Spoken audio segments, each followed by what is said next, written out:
Nashik police आयुक्तालयाच्या हद्दीतील Ambad police Thane परिसरात अन्न व औषध प्रशासनाने मोठी कारवाई केली। आयुक्त तुकाराम मुंढे यांच्या निर्देशानुसार लक्ष्मीनगर येथील सोनाली वाईन शॉप लगत असलेल्या एका कोल्ड्रिंक्स दुकानाची तपासणी करण्यात आली।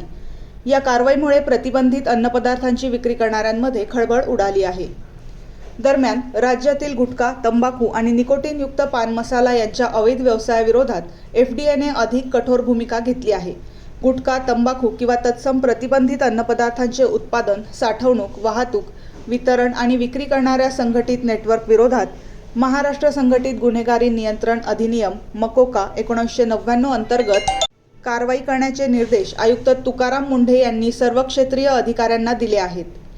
एफडीए कडून आरोग्य, अन्न सुरक्षा आणि औषध नियमांचे उल्लंघन करणाऱ्यांवर जप्ती, परवाने रद्द करणे तसेच गुन्हे दाखल करणे यांसारखी कठोर पावले उचलली जात आहेत। गुटखा व्यवसायाशी संबंधित उत्पादक, पुरवठादार, वाहतूकदार आणि विक्रेते यांच्यावरही मकोका अंतर्गत कारवाईचा बडगा उगारला जाणार असल्याचे स्पष्ट करण्यात आले आहे।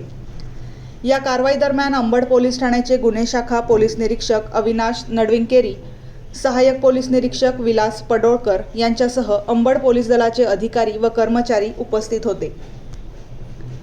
MG न्यूज प्रतिनिधी निलेश शेकोकार, नाशिक।